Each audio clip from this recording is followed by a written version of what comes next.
Good morning. Our opening words this morning are by Marnie Harmony.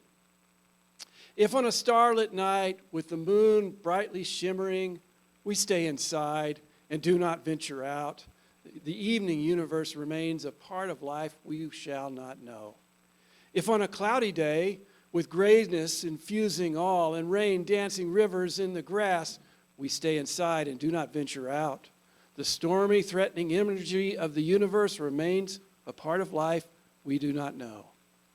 If on a frosty morning, dreading the chilling air before the sunrise, we stay inside and do not venture out, the awesome cold, quiet, and stillness of the dawn universe remains a part of life we shall not know.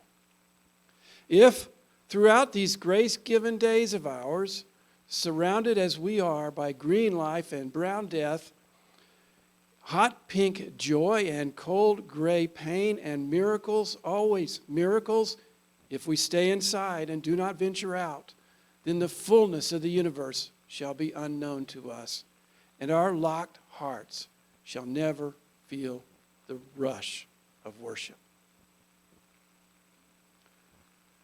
And so some of you may have picked up on the fact that there are more people in the room today than have been in past times. We have a sort of soft opening today with a handful of folks in the space as we begin our exploration of having both in-person and online services. I'll say more about that later. But right now, as we do every week for a long time, I just want to say welcome with live from Fellowship Hall. It's our LCUUF Sunday service.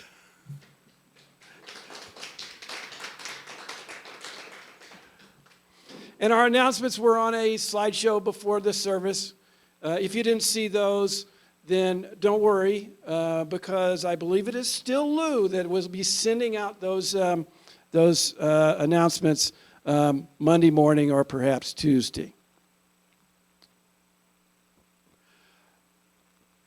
Our chalice lighting words today are from a Spanish language Latin American UU encounter in Colombia in 2018. They have been adapted. And with my apologies, we will read them in both languages. Encendemos este cáliz. We light this chalice Para animarnos a hacer algo. to motivate us to do something, Aunque pequeño o sencillo que sea, no matter how small or simple. encendemos este cáliz por la alegría y la salud We light this chalice for the joy and health que tenemos en nuestras vidas, that we have in our lives, por la esperanza en el futuro for the hope in the future, y también en agradecimiento por quienes participen hoy. and in gratitude for those who are present today. Encendemos este cáliz We light this chalice por todos aquellos for those que buscan un nuevo hogar. who are searching for a new home. Encendemos este cáliz We light this chalice para todos en búsqueda de sentido, for everyone in search of meaning en libertad y en comunidad. in community and freedom. Encendemos este cáliz We light this chalice para que todo el mundo lo vea. for all the world to see. Please join us in singing.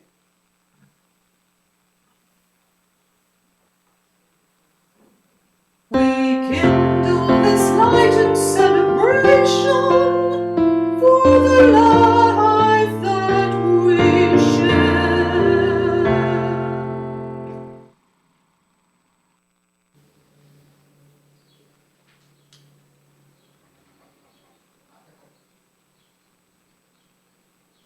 Kind of forgot a step there.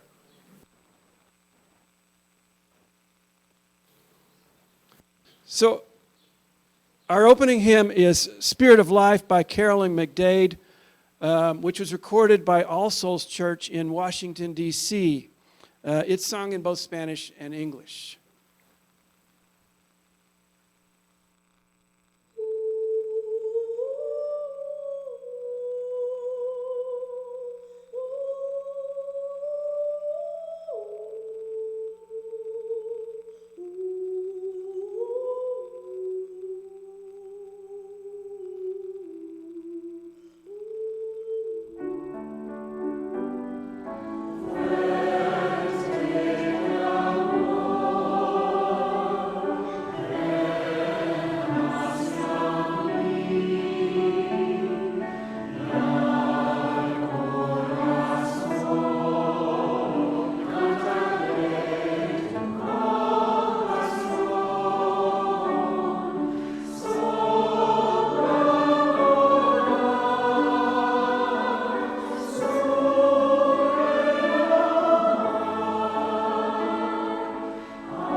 Each week we take time to remind ourselves that we belong to a community which cares for each other.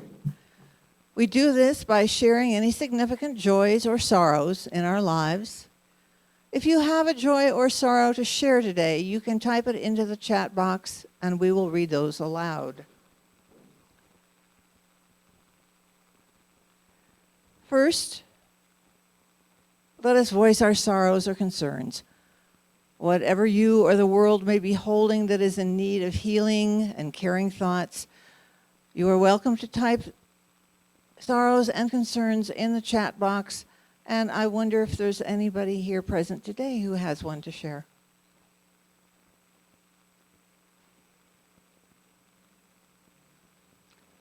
Then I guess we'll wait and see if there's any in the chat box.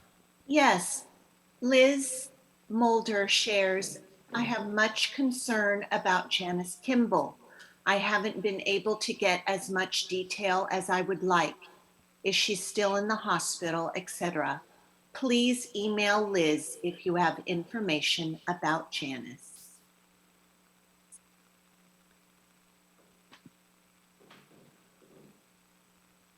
Any others? No, that's all I see. Okay. Now let us recall the joys.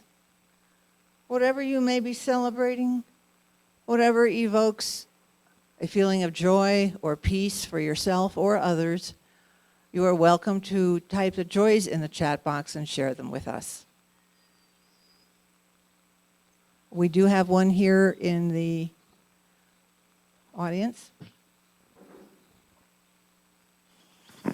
This is Richard, and I just want to express the joy of being here in the fellowship with all the small group of people here today. I was at the first internet service more than a year ago, and now here we are open again where it's possible for people to come join this. So I am very happy. Thank you, Richard. Anybody else? Okay. We have a joy from Ellen McFarland, who says, please light a candle of joy for me. I'm returning to Ahiheep on Wednesday after getting my second Pfizer shot and visiting family in California.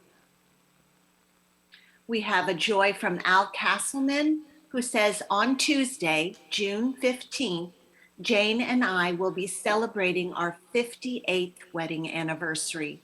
How time flies when you're having fun. From Susie Lindemann, she says, I hear the congregants singing again now at the church a block away from me. I heard the church bells earlier. The air is full of sound from far and near now. Sounds so nice.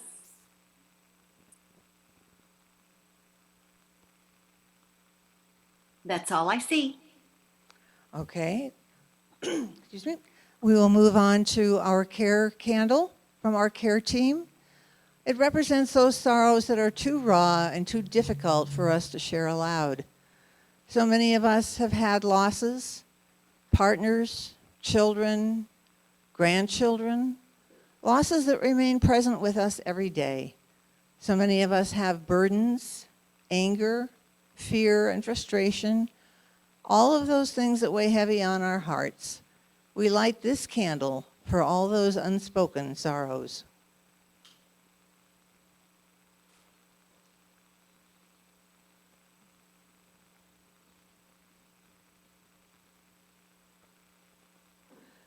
Please join me in reading Cherish Your Doubts by UU Minister Robert T. Weston. I will read the Roman text. You please read the italic. Cherish your doubts, for doubt is the attendant of truth.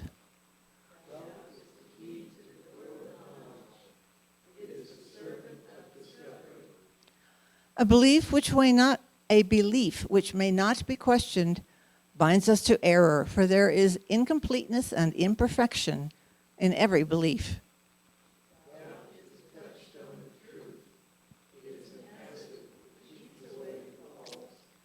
Let no one fear for the truth, that doubt may consume it. For doubt is a testing of belief.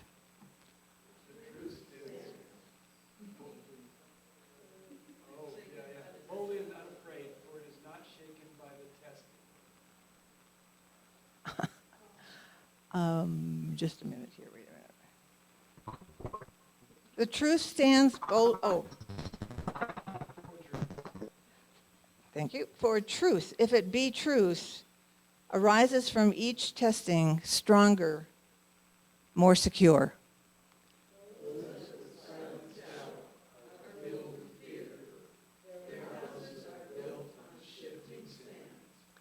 But those who fear not doubt and know its use are founded on rock.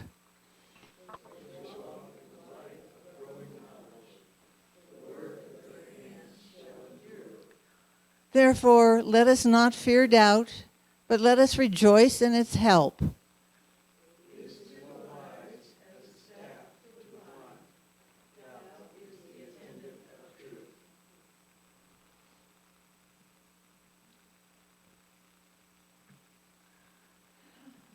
Our hymn is number 354, We Laugh, We Cry.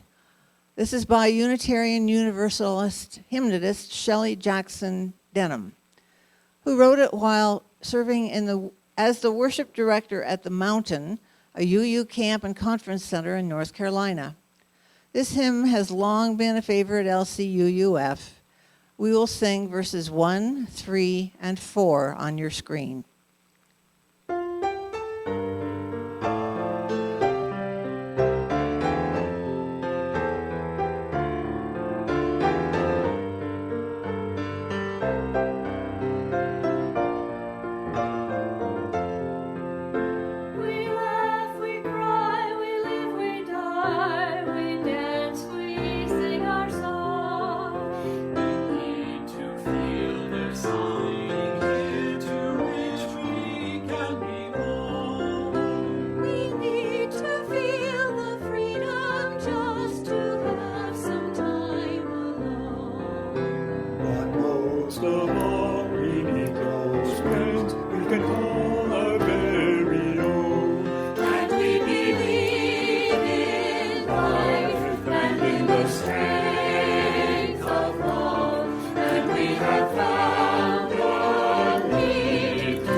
Even to is an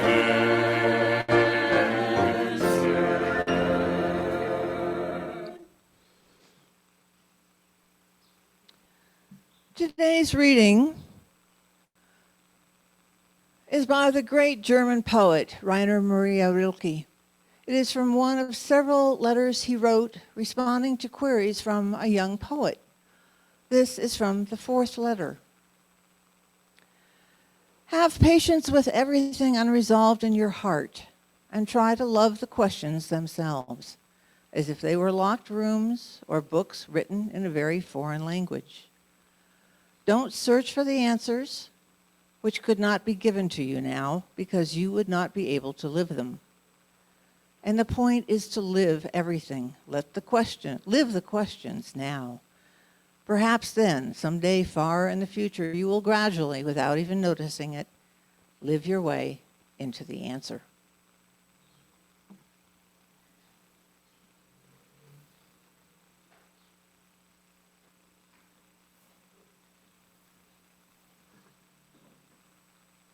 So let us enter into a time of meditation. I invite you to just get comfortable in your seats or wherever you are and take a few deep breaths.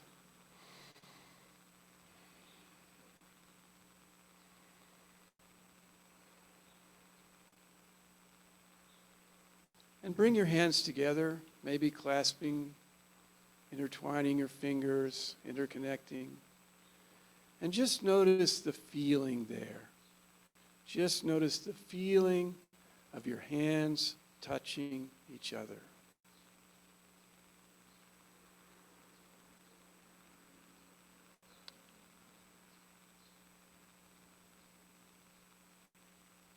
Just notice the pressure, perhaps.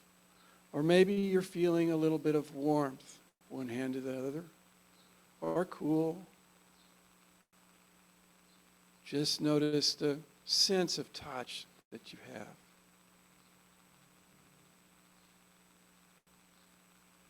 And what you might notice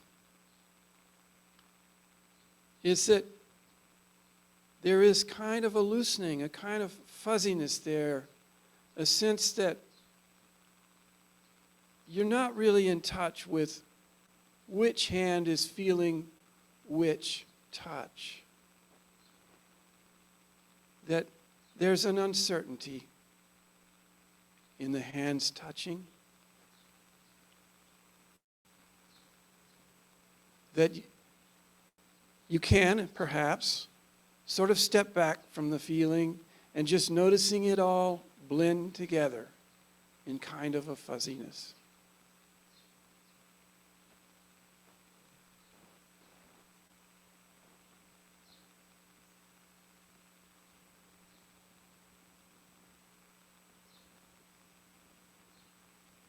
And if we had more time, we might go and explore other parts of the body in the same way. I'll just touch on the possibility that you might notice now in your contact with the chair or the earth, the same sense of pressure, the sense of pressure of your body with the chair or the floor. And again, you might notice a kind of fuzziness in the sensation, a kind of unclarity in exactly where you end and the floor or the chair begins, a kind of looseness. And if we were to go deeper into this, it can be a very profound and pleasant experience to kind of feel the fuzziness of your body as it connects into the larger room. It can be a very tangible reminder of our interconnectedness with everything.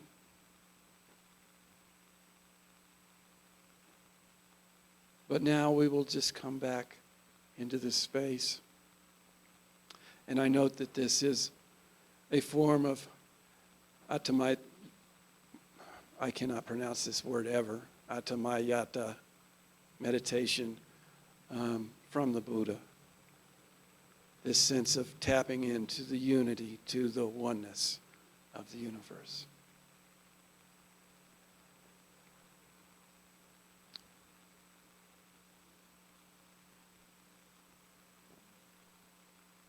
So let me welcome you to this first step towards in-person and online services.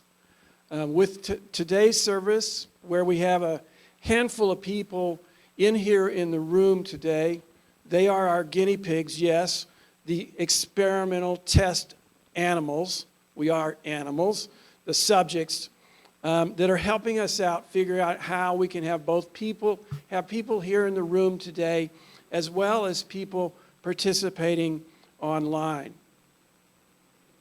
And I just want to say, I'm noticing a lot of interesting feelings for myself here. Like, how is it to sing again after such a long time with other people? That feels so strange. How strange it is also to talk out loud in front of a group of people. It feels almost like back in my first days in like seminary or something in front of a bunch of people. It's kind of weird. Scary. That's the word I really want to look for. So here's the deal. If you'd like to participate in person next week or the week after, write to me. Write to minister@lakechapalauu.org. And we're still trying to be a little careful in planning so that we don't have too many people. We want to follow the rules about social distance and all that. The space is open and there's a nice breeze coming through today. But we'd love to see people in person when they are feeling comfortable getting out. So this service, Living with Uncertainty, emerged as I was confronting my feelings around a friend who has developed a serious stage 4 cancer. The cancer journey for my friend, from discovering the cancer to receiving a diagnosis, to receiving several possible prognoses or treatment plans, has been a journey that's been filled with uncertainty. It's been impossible for him and his family to make plans for the future as much as they want to, given all the uncertainty that the cancer and its treatment brings. I think that's the case for most cancers and many medical ailments. The outcome is not so clear in advance. I say that, but let me check that out. I wonder if we could do a quick poll. Just one question with 3 possible responses. And the poll is simply, have you dealt with uncertainty in a medical situation? And the possible responses are, 1, yeah, I or a close family member have had a serious medical condition, and there was a great amount of uncertainty about the treatment or the outcome.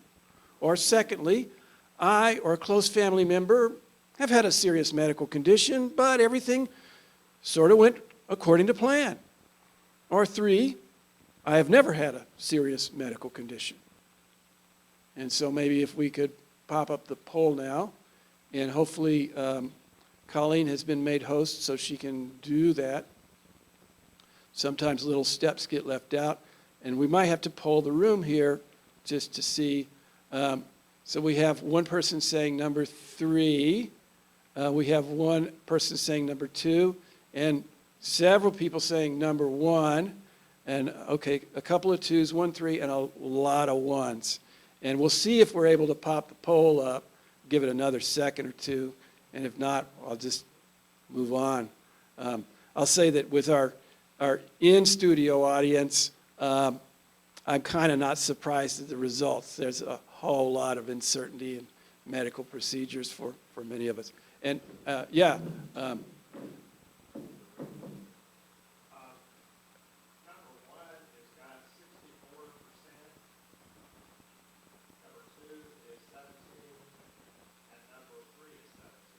Okay, so kind of similar to the room here. Number 1 had 64%. Number 2, having a serious condition, but having a pretty clear treatment. was 17, and number 3, never having had a situation, was 17% also. So we learned something today, that the poll doesn't automatically pop up on the screen that we see. Wasn't on these screens, right? That y'all saw. Okay. So I think this last year, 2020 and into 2021, the pandemic has offered us many lessons. And of all the lessons offered, a key one has been about living with uncertainty. How we deal with uncertainty, with lack of information, with doubt, has been raised up individually and collectively. I'm sure the analysis of how we responded to time of COVID will continue for years, even decades past the end of the pandemic, whenever that really is. At least I hope we'll continue to try to understand what happened in this time of crisis that we've lived through this last year. Think back to those beginning days. Remember how the world's initial response was to close borders, stop travel, and shut down commerce. And those things were slow in coming. It's almost like there was a sudden shift in the middle of March. Remember that? This wasn't surprising, for it was a new thing to everyone. Recall how those initial recommendations involved hand washing and temperature taking, but wearing masks was discouraged, in part to preserve availability of masks for first responders. How lockdown finally came and we obeyed, even as we realized that the other measures were not measuring up. But how we, at least some of us, chafed and resisted lockdowns since they were, well, to be quite honest, too successful in controlling the pandemic in many places. Sure, there were hot spots, but not here, so why can't I go out? And how, even though mask wearing emerged as the single most effective tool at the time, it became a political statement for many. Whether you wore a mask or not indicated who you trusted to provide your information in these uncertain times. It took us, and I mean mostly the medical and political leadership, to a long time to figure out basic facts about this virus. It took a long time to grok that the infection path was almost purely airborne, and it was amplified by close proximity to people in crowded, poorly ventilated rooms. I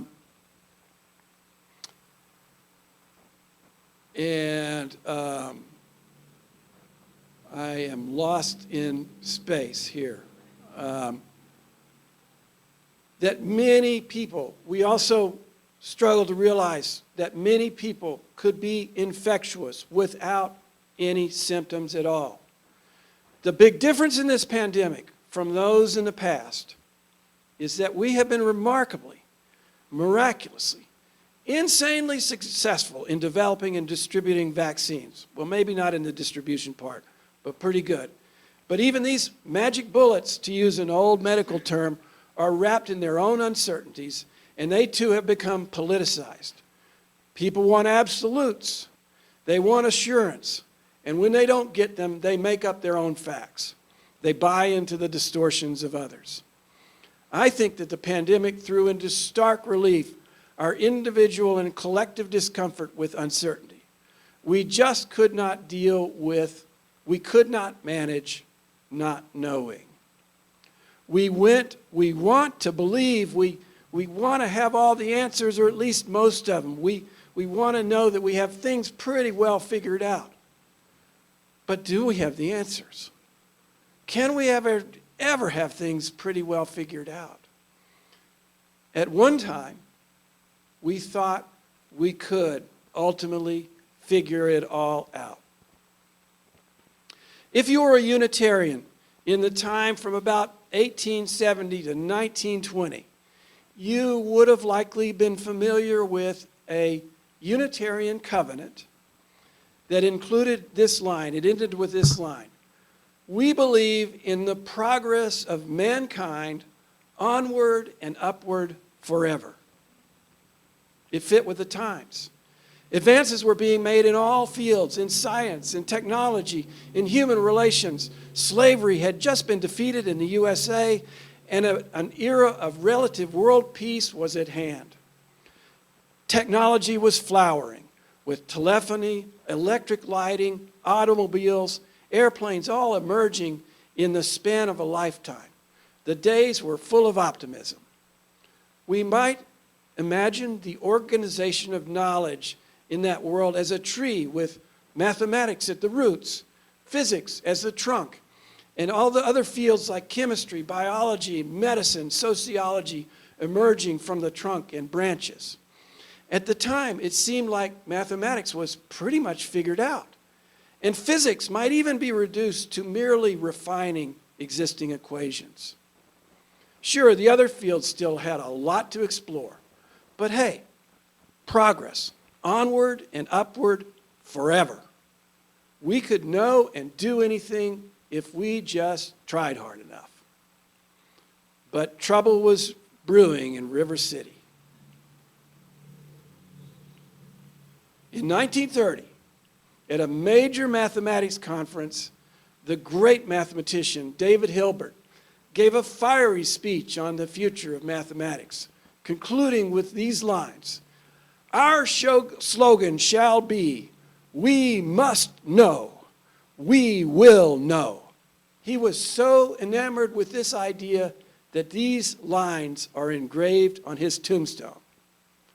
But at the very same conference, in a poorly attended breakout session, an obscure mathematician named Kurt Gödel showed that he had found a flaw in those dreams, that there are things in mathematics that are essentially unknowable, unprovable, even if they are ultimately true. There are limits in our ability to know mathematics. The solid foundation of mathematics began to crumble with this discovery. And not just mathematics was crumbling.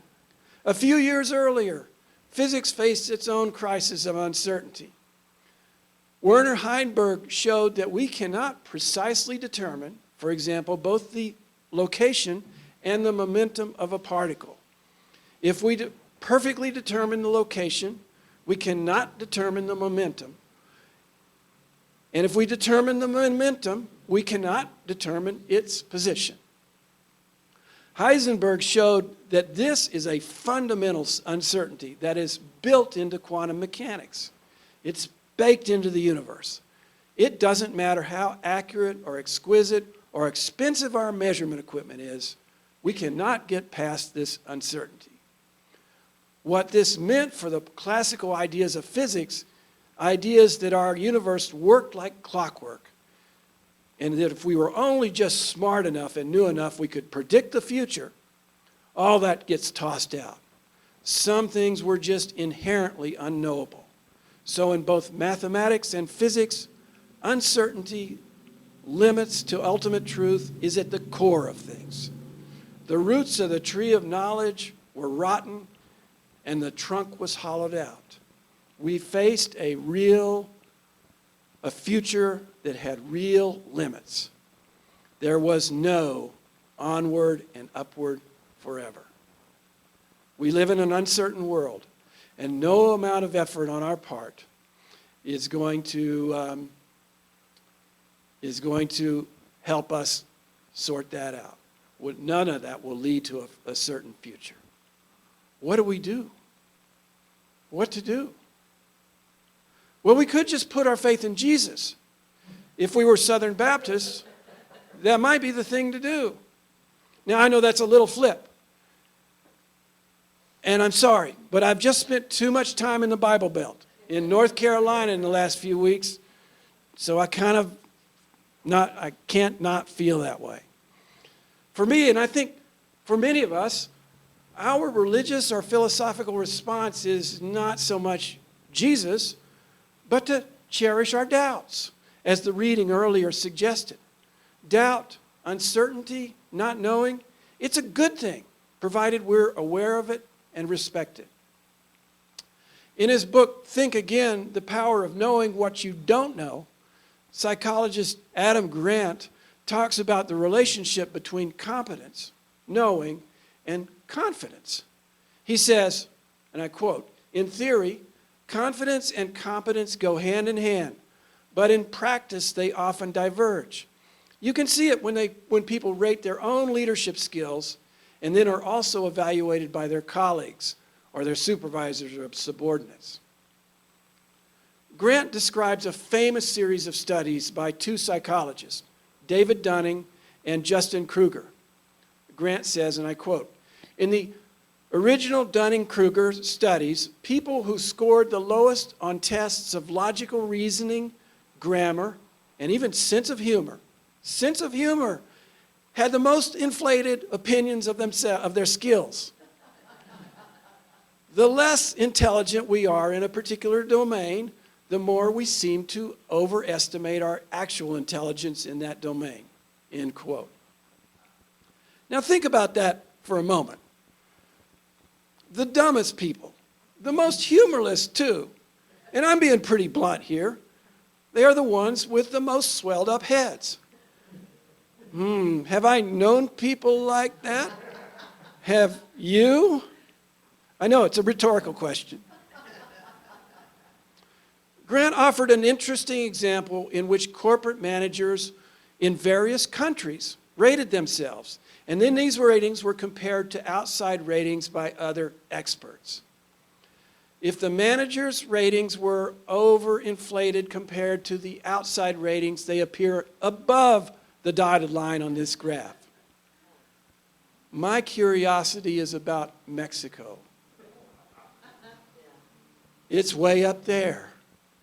Apparently those managers' performance rates very well, at least in their own eyes. Why? Well, you might read the paper this morning, but perhaps this is a topic for discussion a different time. Grant calls this phenomenon more succinctly, he calls it out. He calls it climbing Mount Stupid. He says, again I quote, "A bit of knowledge can be a dangerous thing. In too many domains of our lives, we never gain enough experience to question our opinions or discover what we don't know. We have just enough information to be self-assured about making pronouncements and passing judgment, failing to realize that we have climbed to the top of Mount Stupid without making it over to the other side." Grant suggests that an antidote to overconfidence is a healthy degree of humility, what he calls confident humility. He suggests that we ought to have, and I quote, "faith in our ability while appreciating that we may not have the right solution or even be addressing the right problem." Such confident ability often leads to curiosity, the joy of learning new things. But of course, as psychologist Elizabeth Krumrie Mancuso writes, learning requires the humility to realize one has something to learn.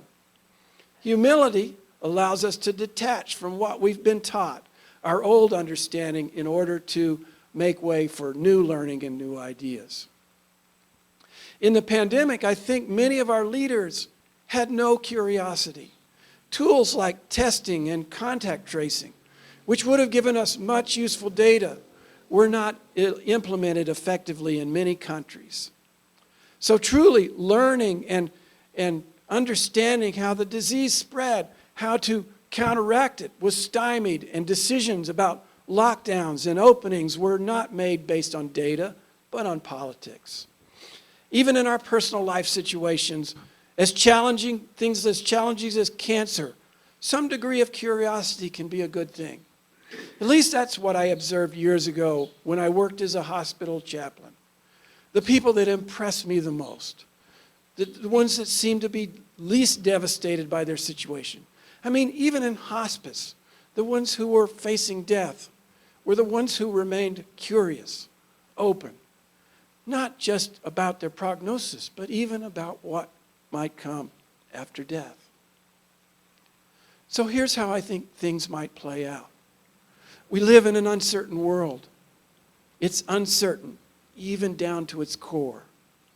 When we acknowledge that, we begin to develop what Grant called confident humility, that awareness that we don't know, that our knowing is limited. This leads to curiosity, an interest in learning and finding out as best we can. But humility also leads to a sense of awe and wonder about the world around us. When we realize that the universe is so huge, so rich and complex, that we know so little, we become humbled and also filled with wonder. These responses, humility and wonder, may seem complementary, but they're interconnected. It's hard to feel awe without starting from humility.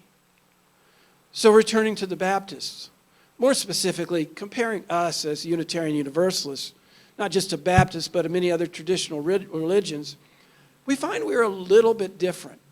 Susan Miller talked about this a few weeks ago, and I thank Lou Crippen for reminding me of this in a small Zoom group meeting last week. We are different from those of other religions, and a key difference is that we are more likely to feel wonder about the universe. Susan referred to a Pew Research Center survey of religions in the USA. This graph shows the frequency of which people report feeling a sense of wonder about the universe. I note that we as UUs do this, and the blue line is indicating it's quite frequently. I think it was like more than once a week, several times a week, something like that, where compared to people from other religions, especially the Southern Baptists, which are on the far right side. So when we are able to, oh yeah, right side. I just got the chuckle. So when we're able to live with the uncertainty of the world, we're able to make doubt, the questioning, part of our practice. I think this leads to humility and to curiosity, which opens us to awe and wonder. In his letters to a young poet, the great Bohemian Austrian poet Rainer Maria Rilke offered counsel to a younger poet named Franz Xavier Capus. In the fourth of those letters, written in 1903, Rilke advised Capus to make peace with uncertainty. He wrote, "Love the questions and live the questions now." This is good counsel for us too. Love the uncertainty of life. Live with it.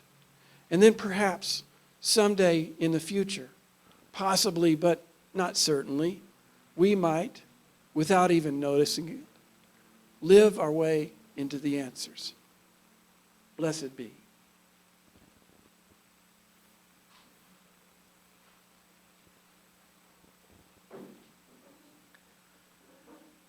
This is the time in our service when we ask that you remember that we share our gifts here through pledging and donations.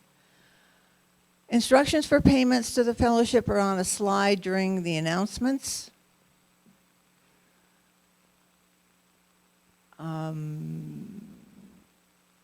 Before the service every week. And while you are considering your gifts to the fellowship, remember that each month, LCUUF donates 5,000 pesos or more to an organization providing food aid in our Lakeside community. For the month of June, we've been supporting Food Bank Lakeside.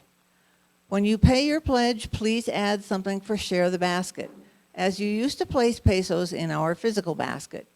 You can donate in the same way that you pay your pledge, but please donate Share the Basket separately. Momentito.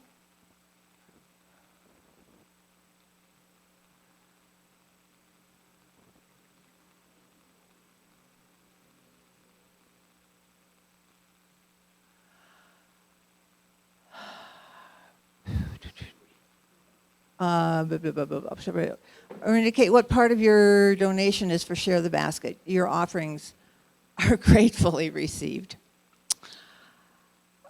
Let us extinguish our chalice with these words which we read together. We extinguish this flame, but not the light of truth, the warmth of community, or the fire of commitment. These we keep in our hearts and share with all the world.